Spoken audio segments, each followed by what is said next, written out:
So when it comes to probiotics, the obvious question is fermented foods versus a probiotic capsule. We now know you're a fan of the sauerkraut and the probiotic food. Yeah. Is a probiotic supplement something you'd layer on top of that? You could. Now, here's the thing I want to think about with the microbiome.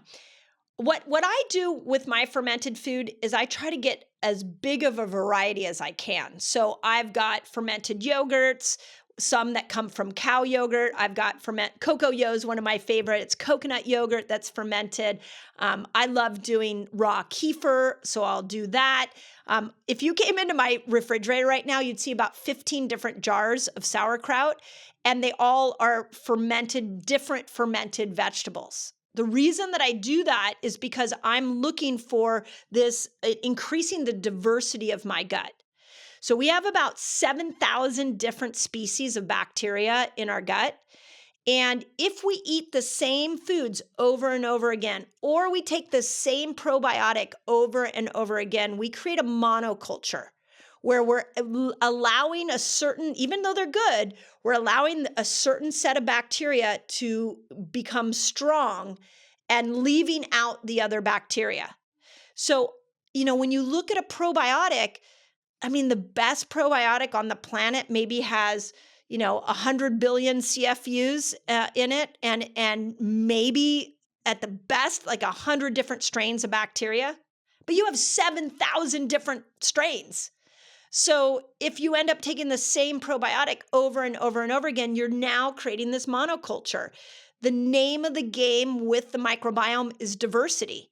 Diversity of sauerkrauts, diversity of vegetables, diversity of meats. Like, stop eating the same foods over and over again. When I go to a restaurant, I have one rule. What do I not normally eat? That is the first thing that I look at on the menu. I don't think, oh, what does my taste buds want? I think, what do my microbes want? Because like last night, I had salmon. I went out to eat. I had salmon. I hadn't had salmon in like weeks. But at home, I have grass-fed steak all the time. And then one of the other options was lamb. I had just had lamb the week before. So we got to think bigger when it comes to the microbes. They want more diversification is what they're looking for in our food sources. And if we do that, there's not a need for a probiotic. The only time I come in with the probiotic is if somebody had been on steroids or somebody had to go on antibiotics, and we just need a little extra help to replenish that. As you were talking about the diversity of food, I couldn't help but notice you mentioned different meats in there. And usually, when people are talking about eating diversity and feeding the gut microbiome, they're talking about different plants and eating the rainbow. How does different meats impact the microbiome? Well, they have amino acids in it, and amino acids are a fuel to the microbes. So yes, fiber is a huge piece that of fuel source that you need. But this amino acid profile is really, really important because we've got a little bit in our world right now of plant-based carnivore sort of arguing. And I'm like, it's all good. It is all good. Just open it up and diversify it and understand these principles we're talking about. But when we look at meat, you've got amino acids, and amino acids are the best in meat. You can't find as many of them in plants. So, and those amino acids are going to feed certain bacteria that the plants can't feed. I've never heard anybody talk about it that way. That's fascinating. Yeah. That's the major thing is that and then now let's take it one step further. What do your microbes make? Well, they make like one of the greatest neurotransmitters on the planet, serotonin, that keeps you happy and feeling good.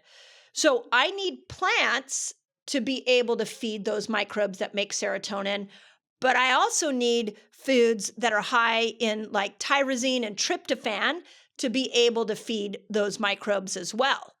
So we got to go back to a more complete diet, not looking at, and this is my problem with both carnivore and vegan, is we get really rigid in the amount of foods that we eat.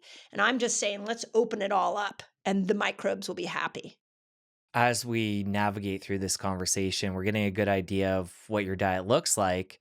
I noticed when you're talking about fermented foods, you mentioned, I think it was cow dairy yogurt. Talk about, because that's a controversial one. A lot of people, Yeah. don't have cow dairy, or if they do, it's fermented, like in your case. Talk about how you factor that in and why that's a food you include. It's such a good question. So, here's how I can explain it. The best milk source for the human body is your mother's milk. And if you look at the molecule size of human mother's milk, and I know this is a podcast, you'll have to go to YouTube to see this, but it's like a moderate molecule size. When we look at cow's milk, it's huge. It's like 10 times the molecule size of mother's milk. And when we look at something like goat and sheep, it's a little more similar to our mother's milk molecule size, which is why a lot of people can do goat, they can do sheep, so that our digestive systems can break that down easier because they were built to break down mother's milk. They weren't built to break down a lactose molecule that's 10 times bigger than mother's milk. But there's a workaround. And that is if we don't do pasteurized dairy, cow's dairy. When we are doing the raw dairy, you have left the probiotic piece in there and you have left the enzymes in there. And the enzymes are critical for helping you break down this large molecule size. So I'm not a fan of, even if it's grass-fed pasteurized dairy. That's not, some people aren't going to be able to handle that. That's not a great source for your gut microbiome.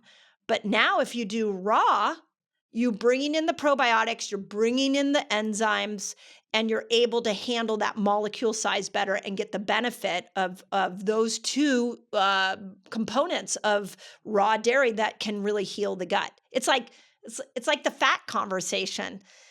Pasteurized and raw dairy are not the same animal, even though we call it dairy and it comes from a cow.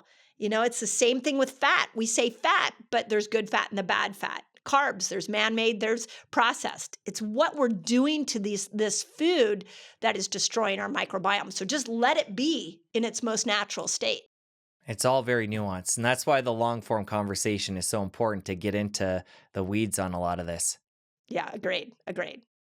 If you enjoyed that clip, press here for the full episode. I'll see you over there.